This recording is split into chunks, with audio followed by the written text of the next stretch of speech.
Hi, I'm Rick Behrens. I've been a full-time real estate broker and auctioneer for over 23 years now, and I've experienced almost every situation when it comes to selling real estate. My goal here today is to provide a little tape to provide you with the insight to assist you and your family in making some very difficult decisions. You know, it's been reported at the Ag Extension Office that 50% of all ag land will sell in the next 10 years. So that breaks into two different categories. Number one, those of you who are thinking of selling sometime in the near future. And number two, those of you needing to sell, let's say in the next 6 months. But it's still not too late to do some planning. And that planning can radically affect the amount of money you can hang on to and your overall goals and objectives. So in this short little video, we're going to cover 4 main topics. Number one, planning to keep as much as possible, when to sell, how to keep it fair, and the best way to sell. Now let me first start on planning. You know, there's been times over the years where due to a sickness or a death, all of a sudden the family believes the first thing they need to do is sell. We go ahead, we sell the property, and then they're just sitting there with a bunch of cash and no direction. Well, what we really need to look at is, what is your situation? Do you need to sell now? Do you want to sell in the future? And you know, death comes at some bad times, sickness, retirement. Again, each situation is different. But the main thing is, the time to plan is now. And you should look at your options. If you're forced with an immediate sale, you need to react and make decisions now. But you owe it to yourself to surround yourself with the best professionals possible. Included in those professionals, you need an attorney that understands the ag business and possibly taxes. You need an accountant that understands the transfer of assets and also taxes.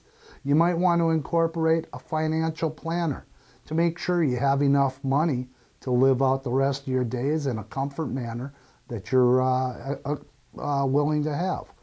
So when it comes time to sell, when is the time right? And again, I had mentioned that in the past, due to illness or a death in the family, people have called us up and said, hey, we need to sell now, with no foresight in what they're going to do with the money, what the best options are for them. So again, I encourage you to sit down, have those hard conversations. Planning is key. You know, now we talk about a financial planner.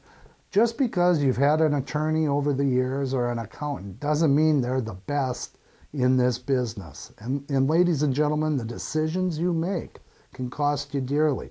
I know you have family, friends that have been your attorney or your accountant for many, many years, but please do yourself a favor, ask around, find out who is the best authority, because surrounding yourself with the best advisors can reward you when you need to make those decisions. So that's in planning. Let's talk about, when is a good time to sell? Well, obviously supply and demand. Right now you're seeing commodities are fairly high. It's a good time to sell right now. And demand for agricultural property is at an all-time high. Again, remember what the Ag Extension Office states, that 50% of all the ag land is going to be sold in the next 10 years. And for some of you, sooner may be best than later. Whatever strategy you decide to employ, you need to look at your options. Right now is a good time, but what we need to do is we need to look at strong commodity prices, strong demand for agricultural properties, and right now we are seeing investors that have had money invested over the years in stock markets, annuities. You know, what they're looking for is ag land. They're not so much interested in the buildings, but they want ag property where it's hassle-free, they don't have to think about it, and they're working with a renter to best achieve their goals and objectives. So with that in mind, What are your goals? What are your objectives? Now again, the next thing we wanted to talk about is keep it fair. All of us have heard those stories where all of a sudden a family is forced to sell. One of the siblings, perhaps a relative, is given the farm because they've been there to help dad and mom throughout the time period. And we've seen time and time again where families are torn apart due to infighting and everything else. I could fill up this whole tape just telling you about some of the horror stories. And you know what? The last thing I would ever want to do is to pass on and then all of a sudden have my heirs fighting over money. Life's too short to have that happen to any family. So sometimes selling to a family member, to a renter, to a neighbor might not be the best scenario. It might not be fair to all the parties. A lot of people believe you're going to leave money on the table. And let's face it, folks, it's easier to negotiate through a third party. You don't want to give away one of your prized assets. You've worked your whole life to accumulate what you have. The last thing you need to do is give it away. So I would like you to encourage you to, number one, first, be fair to yourself. And number two, be fair to your family. With time to plan, you can be proactive versus reactive. Again, sickness, death comes, you're going to be more in that reactive mode to get something to happen and happen soon. The time to plan is now. Be proactive, put down your goals, your dreams, and lay it out to your family, lay it out to your accountant, lay it out to your attorney.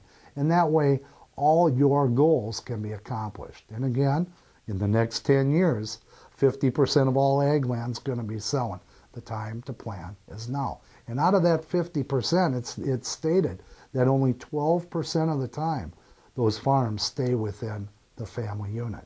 So plan, keep it fair, but most of all, be fair to yourself. Now, let's talk about keep as much as you can.